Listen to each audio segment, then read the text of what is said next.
राधे राधे दोस्तों।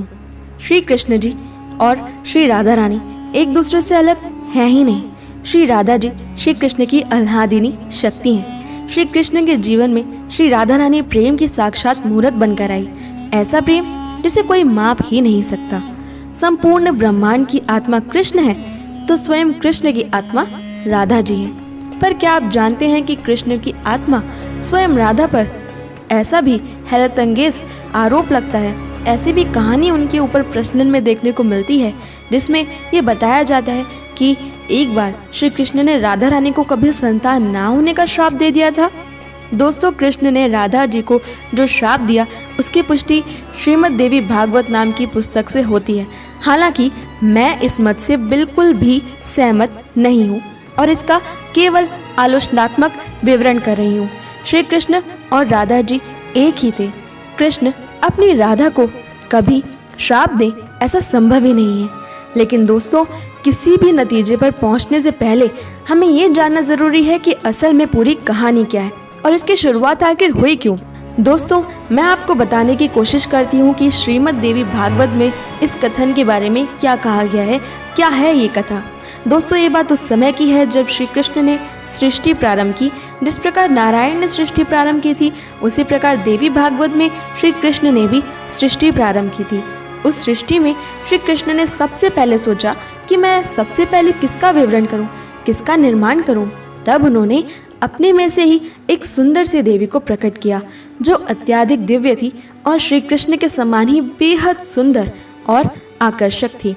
जब श्री कृष्ण ने उस दिव्य शक्ति से पूछा कि हे देवी, आप कौन हैं, तब उन्होंने कहा कि मैं तो आप ही से निकली हूँ देव, इसलिए आप ही बताएं कि मैं कौन हूँ। तभी कृष्ण कहते हैं कि आप मेरी आह्लादिनी शक्ति श्रीमती राधा रानी हैं। मैं आप ही का गुणगान किया करूँगा, आपका विवरण और आपका मुख दर्शन मैं हमेशा किया करूँगा।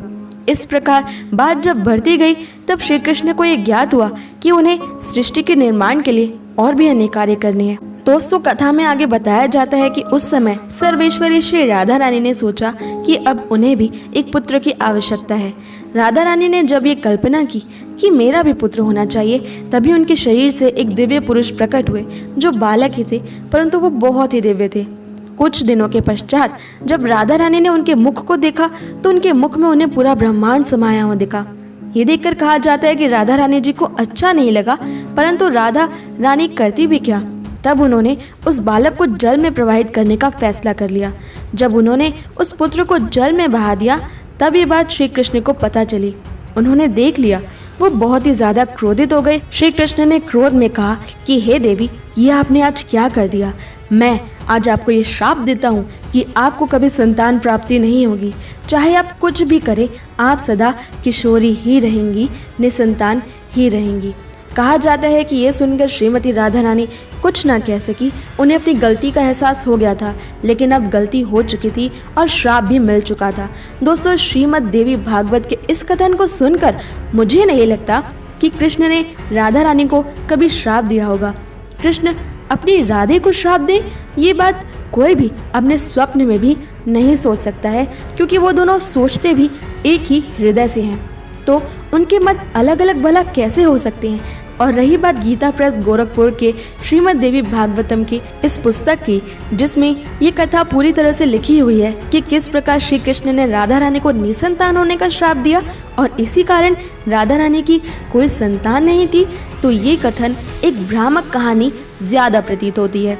इस पुस्तक के 9वें स्कंद के दूसरे अध्याय में इस कथा को लिखा गया है और इसका पृष्ठ नंबर 644 दिया गया है। लेकिन दोस्तों, ये कहानी पढ़कर सच में मुझे बिल्कुल इस बात का विश्वास नहीं होता कि हमारी सर्वेश्वरी श्रीमती राधा रानी, जो स्वयं परम नियंता श्री कृष्ण की भी आत्मा है, जो इस संसार के अनंत कोटि जीव जंतुओं की माता है, सबकी दिव्य माँ है, वो भला ऐसा कैसे कर सकती है। इसलिए मैं पर्सनली इस कथा पर बिल्कुल भी विश्वास नहीं करती हूँ, किंतु श्रीमद् देवी भागवत में इस कथा का उल्लेख था तो मैं सभी सखाओं के लिए इस कथा को लेकर आई हूँ। आपका क्या मानना है इस मुद्दे पर, हमें कमेंट करके ज़रूर बताएं। और अगर आपको ये वीडियो पसंद आई तो इसे लाइक, शेयर और हमारे चैनल को ज़रूर सब्सक्राइब कर लें। मुझे इंस्टाग्राम पर फॉलो करना बिल्कुल ना भूलें। मेरी इंस्टाग्राम आईडी है @KrishnaMySoulKhushbu। हमारी फिर से मुलाकात होगी एक और ख़ास वीडियो में। तब तक के लिए stay happy and Radhe Radhe.